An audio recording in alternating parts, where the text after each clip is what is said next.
Hello friends and once again welcome है आप सबका मेरे यूट्यूब चैनल प्लैनेट टीवी पर। फ्रेंड्स, दुनिया की जितनी भी कमज़ोर और अंडर डेवलप्ड कंट्रीज़ है या तो वो सिविल वॉर से गुजर रही है या फिर वहाँ फ़िरकावारियत की बुनियाद पर लड़ाइयाँ चल रही हैं। फ्रेंड्स, दुनिया में इतनी दौलत और रिसोर्सेज मौजूद है कि पूरी इंसानियत को बेसिक स्टैंडर्ड ऑफ लिविंग यानी कि जिंदा रहने के लिए जो ज़रूरी चीज़ें हैं वो मिले। लेकिन जब हम सेंट्रल अफ्रीकन कंट्रीज़ को देखते हैं और जिस तरह की वो गुर्बत का सामना कर रहे हैं वो देखते हैं तो यकीनन ये लगता है कि अभी इंसानों को और सिविलाइज्ड होना बाकी है। किसी भी कंट्री के अमीर या गरीब होने में बहुत से फैक्टर रोल प्ले करते हैं, जैसे कि कंट्री की माजी में लीडरशिप कैसी थी, कहीं वो करप्ट तो नहीं थी, उसकी पॉलिसीज कैसी थी, वहाँ पॉलिटिकल इंस्टेबिलिटी तो नहीं रही, कंट्री का इंफ्रास्ट्रक्चर कैसा है, और भी कई फैक्टर्स हैं। और यही वो फैक्टर्स है जिनकी वजह से दुनिया की इन 10 कंट्रीज का शुमार दुनिया की 10 सबसे गरीब कंट्रीज में हुआ है। So let's begin. नंबर 1 पे जो इस लिस्ट पे कंट्री है वो है Madagascar. Friends, Madagascar coast of East Africa से 400 किलोमीटर दूर वाक़या है। मेडागास्कर दुनिया का चौथा सबसे बड़ा आइलैंड है। ये अपने खूबसूरत जंगलात और वाइल्ड लाइफ की वजह से जाना जाता है। हालांकि इसको इसकी टूरिज्म इंडस्ट्री बहुत पैसा कमा के देती है, लेकिन फिर भी ये इंडस्ट्री अभी तक इसको गुर्बत से निकाल नहीं पाई। इसकी मेजोरिटी पॉपुलेशन का इन्हिसार एग्रीकल्चर पे है।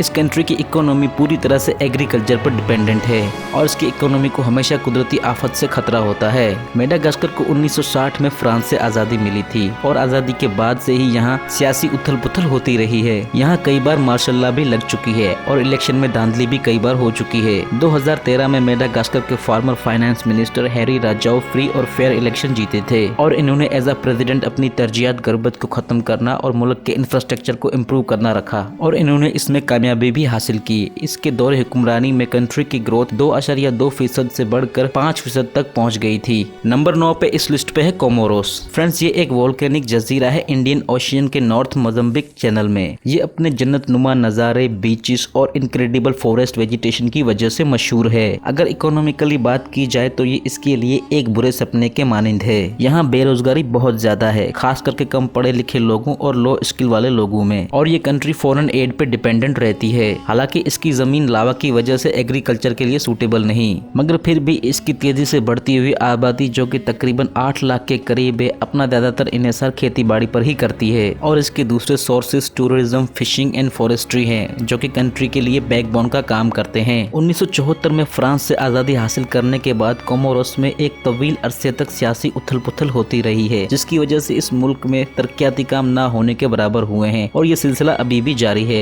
नंबर 8 पे इस लिस्ट पे है साउथ सूडान। साउथ सूडान दुनिया का सबसे न्यूएस्ट यानी कि नया मुल्क है जो 9 जुलाई 2011 में बना है और इसकी लड़ाई 6 साल तक सूडान के साथ चली थी, तब जाके एक एग्रीमेंट के तहत साउथ सूडान बना है। यह अफ्रीका की चलने वाली सबसे लंबी सिविल वॉर थी। हालांकि यहाँ अभी भी वायलेंस ऐसे ही जारी है। ये मुल्क 10 टेरिटरीज और 60 से भी ज्यादा इंडिजिनस एथनिक ग्रुप से बना हुआ है। 2013 में जब वहाँ के सदर साल्वा कीर ने अपने ही एक साबिक डिप्टी रिक मेचर पे जब मार्शल लॉ लगाने का प्लान बनाने का इल्जाम लगाया तो वहाँ दंगे शुरू हो गए और इन दंगों में 4 लाख से भी ज्यादा लोगों की जाने गई थी और तकरीबन 42 लाख लोग बेघर हो गए थे। साउथ सूडान बहुत ही अमीर मुल्क बन सकता है क्योंकि यहाँ तेल के भंडार है। इसके लिए बस एक ही चीज की जरूरत है, वो है स्टेबल हालात। ऑयल के अलावा मुल्क की आबादी छोटी मोटी खेती बाड़ी पर डिपेंड करती है। 2018 में कीर और मेचर के दरमियान एक पावर शेयरिंग एग्रीमेंट साइन हुआ था, जिसके तहत ये दोनों अब अमन और अमान कायम रखेंगे। 1 महीने के बाद इन दोनों को वेटिकन सिटी में होस्ट किया गया था, जहां पोप फ्रांसिस ने इनके आगे झुक के इनके पाँव को चूम के इनसे इल्तिजा की थी कि वो पीस एग्रीमेंट को कायम रखे। नंबर 7 पे इस लिस्ट पे है लाइबेरिया। लाइबेरिया अफ्रीका की सबसे पुरानी जमहूरिया है और इसका शुमार सबसे तवील अरसे तक गरीब रहने वाले मुल्कों में होता है। यहाँ 2003 में जब से सिविल वॉर खत्म हुआ है, अमन अमान कायम है। हालांकि यहाँ की गवर्नमेंट पूरी तरह से नाकाम रही है सिस्टम में जो प्रॉब्लम्स है उसे ठीक करने और जो लाइबेरिया को चैलेंजेस दरपेश है उनका सामना करने में। साथ ही आज की तारीख में इस कंट्री को एबोला जैसी बीमारियों का सामना भी करना पड़ रहा है। इस कंट्री की आबादी तकरीबन 47 लाख है। हालांकि आने वाले वक्त में हालात बेहतर होने का इम्कान है। IMF का इस कंट्री के बारे में ये कहना है कि फ्यूचर में ये कंट्री अच्छा ग्रो करेगी और इसके पीछे एक शख्सियत का अहम किरदार है, वो है इनके प्रेसिडेंट जॉर्ज विया, जिनका शुमार कभी दुनिया के बेस्ट फुटबॉलर्स में होता था। 2017 में एज अ प्रेसिडेंट इलेक्ट होने के बाद इनकी तरजीह जॉब्स क्रिएट करना, इकोनॉमी को इम्प्रूव करना और इंफ्रास्ट्रक्चर को बेहतर बनाना रही है और इनकी काविशें रंग भी लाई हैं। नंबर 6 पे इस लिस्ट पे है मोजाम्बिक। इस कंट्री के पास बहुत सारी जमीन मौजूद है जो कि काबिल काश्त है और इसके पास पानी भी बहुत है और साथ ही इसके पास एनर्जी और मादनियात के जखायर भी मौजूद है। हाल ही में यहाँ एक कुदरती गैस का बड़ा जखायर मिला है जो इसकी इकोनॉमी में 2035 तक $40 बिलियन ऐड करेगा। जाएगा। अगर स्ट्रेटेजिकली देखा जाए तो मोजाम्बिक काफी अच्छी जगह पर लोकेटेड है, क्योंकि इसके 6 पड़ोसियों में से 4 पड़ोसी लैंडलॉक है और इनको ग्लोबल गैस पाइपलाइन ट्रेड के लिए इस पे रिलाई करना पड़ता है। और इस कंट्री की जीडीपी ग्रोथ लास्ट 10 ईयर में 5% की रही है, लेकिन फिर भी इसका शुमार दुनिया की 10 सबसे गरीब कंट्रीज में होता है। इसकी आबादी का बड़ा हिस्सा सतह गुर्बत की लाइन से नीचे रहता है। इस कंट्री ने 15 साल चलने वाली सिविल वॉर को भी देखा है, जो 1992 में एंड हुई थी। शदीद क्लाइमेट कंडीशन, करप्शन और सियासी उथल पुथल ने इस कंट्री को कभी नहीं छोड़ा। नंबर 5 पे इस लिस्ट पे है नाइजर। इस कंट्री की 80% जमीन सहारा रेगिस्तान ने कवर की हुई है। इस कंट्री की तेजी से बढ़ती हुई आबादी पूरी तरह से छोटे से एग्रीकल्चरल लैंड पे डिपेंड करती है। नाइजर को 2 बड़े खतरे दरपेश हैं, एक क्लाइमेट चेंज और दूसरा डिजर्टिफिकेशन। डिजर्टिफिकेशन एक अमल होता है जिसमें फर्टाइल यानी कि आबादगार जमीन पूरी तरह से रेगिस्तान बन जाती है। यहाँ खाने की किल्लत होने के साथ साथ बीमारियां भी बहुत है और यहाँ का मोर्टेलिटी रेट भी बहुत हाई है, यानी यहाँ अमवात बहुत ज्यादा होती हैं। यहाँ की आर्मी की अक्सर जिहादी तंजीमों जैसे आईसिस और बाकू हराम से झड़पें होती रहती हैं, जिसके नतीजे में तकरीबन हजारों लोग अपना घर गंवा चुके हैं। कंट्री के सबसे अहम कुदरती रिसोर्सेज सोना और यूरेनियम है। ये वेस्ट अफ्रीका की सबसे बड़ी कंट्री है और इसको फ्रांस से आजादी 1960 में मिली थी। नंबर 4 पे इस लिस्ट पे है मलावी। ये अफ्रीका की सबसे छोटी कंट्री है। हालिया कुछ सालों में मलावी ने अपने इकोनॉमिक ग्रोथ को इम्प्रूव करने और कुछ बहुत अहम स्ट्रक्चरल रिफॉर्म्स करने में कामयाबी हासिल की है। इसकी जीडीपी पर कैपिटा 2010 में $975 थी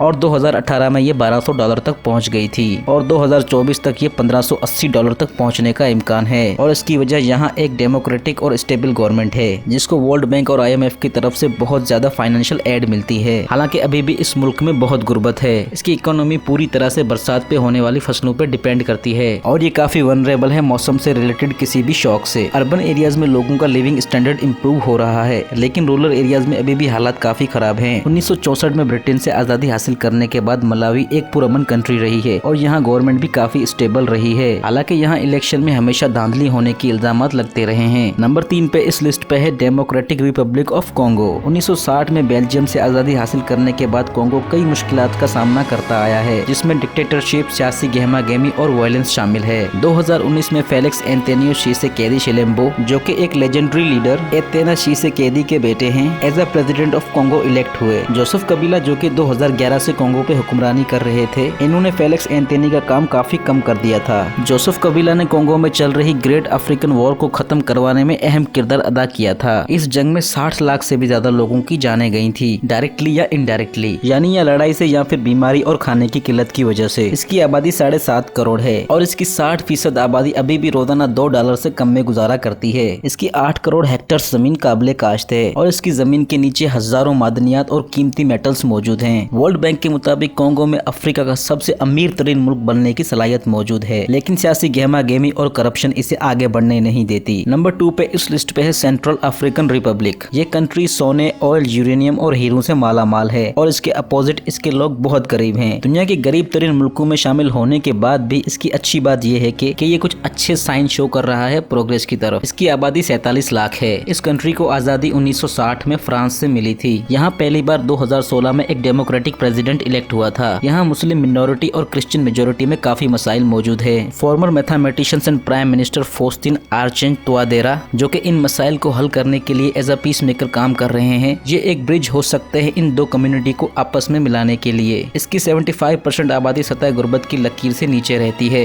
और इस आबादी को गुर्बत से निकालने के लिए काफी लंबा वक्त दरकार होगा। हालांकि इसकी ग्रोथ में काफी इम्प्रूवमेंट हुई है टिम्बर इंडस्ट्री, एग्रीकल्चर और माइनिंग सेक्टर के रिवाइवल से। नंबर 1 पे इस लिस्ट पे है बुरुंडी। ये एक छोटी लैंडलॉक कंट्री है। नस्ली लड़ाई और सिविल वॉर की वजह से ये इस लिस्ट में 2 प्लेस नीचे गिरा है। सियासी गहमागहमी ने इस कंट्री को रिसेशन में धकेल दिया है। इस पे 2016 से इसके पड़ोसी रवांडा के साथ ट्रेड करने पे बैन है, जिसकी वजह से इसकी फूड सिक्योरिटी को काफी खतरा है और इसकी वजह से रोजमर्रा की इस्तेमाल की चीजों की कीमतों में इजाफा हुआ है। साथ ही कॉफी की प्रोडक्शन में बड़ी कमी हुई है, जो कि कंट्री का मेन एक्सपोर्ट होने वाला आइटम है। UNDP बुरुंडी सर्वे के मुताबिक इसकी 82% आबादी रोजाना $1.5 से भी कम में गुजारा करती है और इसकी 90% आबादी एग्रीकल्चर पे गुजारा करती है। तो फ्रेंड्स, आज की वीडियो के लिए बस इतना ही। आपका क्या ख्याल है इन ममालिक के बारे में? प्लीज कमेंट बॉक्स में अपनी राय जरूर बताइएगा। अगर वीडियो थोड़ी सी भी इन्फॉर्मेटिव लगी हो तो इसे लाइक कर देना और अगर फ्यूचर में भी ऐसे इन्फॉर्मेटिव वीडियोस देखना चाहते हो तो मेरे चैनल को सब्सक्राइब करके बेल आइकन को दबाना मत भूलना। Thanks for watching and take care.